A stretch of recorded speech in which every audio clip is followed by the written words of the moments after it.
Stephen A., this hasn't happened, well, meaning a top draft pick or a projected top draft pick not attending the draft in over 15 years. What's your reaction about their decision not to attend? I have no problem with it now. And the reason why I have no problem with it now, particularly as it pertains to Jameis Winston, is for two reasons. Number one, he's not alone. It's Marcus Mariota who's not going to be going there as well, which I think is a very big deal. Because if it was just Jameis Winston that was skipping out on the draft, I think it would have brought unnecessary and unwanted attention his way. The other thing is the caveat that he threw out there about how his grandmother is ill. Obviously, she means the world to him, and clearly he would want her to be there. And since she can't be there with him because she's ill and she wouldn't be able to travel, his willingness to stay home with her, no one can argue that. No matter what your thoughts are or whatever the case, what the cynics might say or whatever, nobody can refute that if the man wants to sit there and enjoy that moment with his family, particularly an ill grandma that can't attend the NFL draft in Chicago. So I think the two elements there sort of softens the blow and the impact of his unwillingness to be in attendance. But I think that I'm thankful for him that those reasons exist.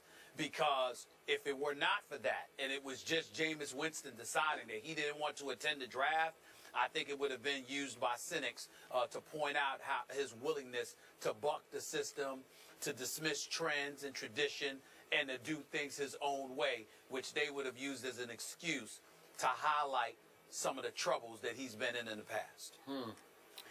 I think that is a great point. I had not thought of it quite that way. And now it makes me wonder off the top of my head, could this have been a joint decision by the two of them? Because remember, they trained together in San Diego under George Whitfield, got to know each other very well. I'm sure they're in close touch with each other. I assume they like each other very much.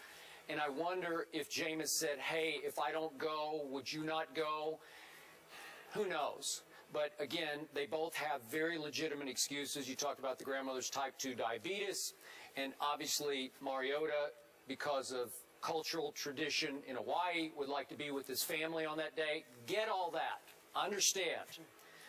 Now, just me. My 2 cents, it just doesn't feel right to me. I'm going to remind both these young men, both who could have a great future in this league, they're about to join what I believe is the greatest show on earth. It is a billion-dollar business that is about to pay them millions of dollars, and they need to get with its program because no league, as you know, Stephen A., promotes itself any better than the National Football League does. And in Chicago, the first time the draft has been there, so this is a little bit of an insult, I feel like, to Chicago, the city of Chicago, which I love because I work there. They'll take it a little, rub them a little the wrong way. But there are charity functions that they ask the high draft picks to go to. There are photo ops. There is media availability. All of this designed to help promote the National Football League on one of its great days of the year, draft day and draft night. Well, they're going to miss it. So in a way it comes across as, we're a little too cool for that. We're both Heisman Trophy winners. We're entitled now. We've been there and done all that. We don't need to do it again. Yeah, you do need to do it again.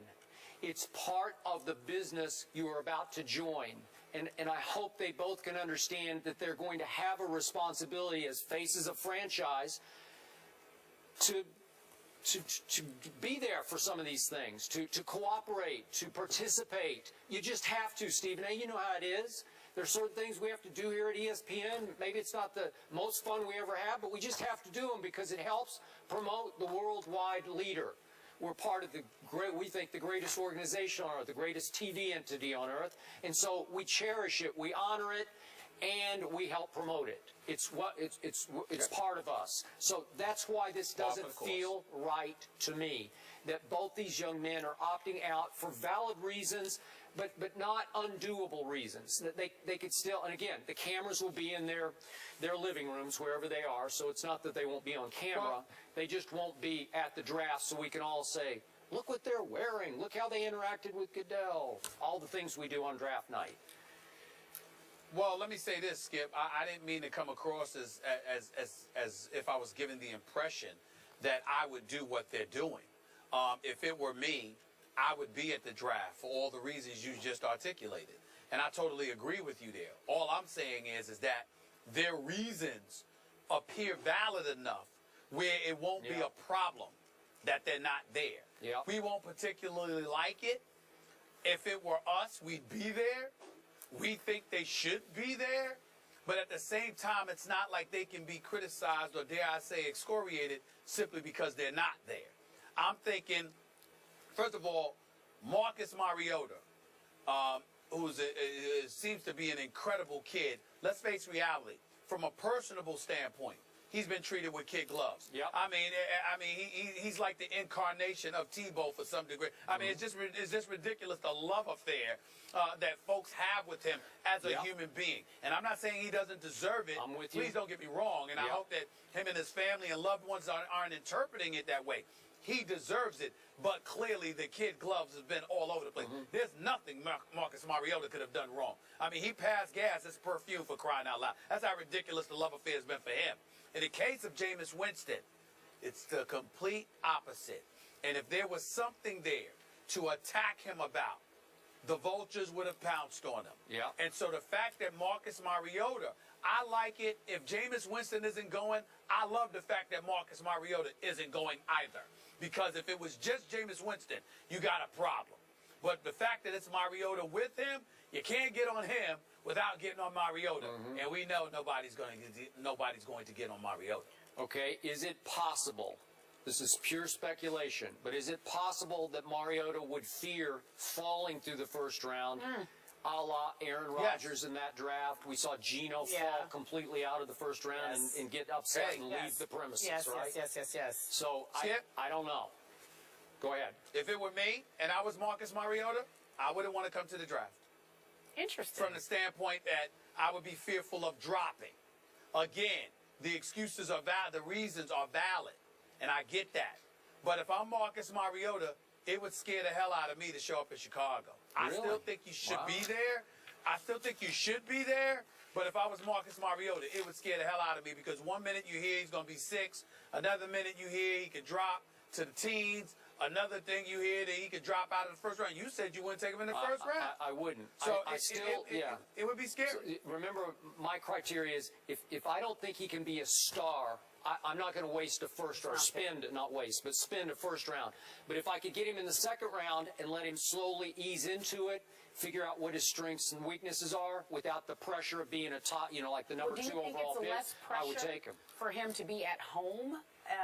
With cameras, obviously we'll have cameras inside of his home when he's with his family in Hawaii. I don't know. You mean if he dropped, would we still be seeing shots of him on his couch with his family? Yeah, or it won't feel as bad, or it'll just have a different feeling. Well, maybe. It's a lot more comfortable at home. Yeah. You could always go upstairs. You could run in the bathroom. You could do a lot of things at home that you can't do at the NFL You draft. could get crunch But I will berries. say this.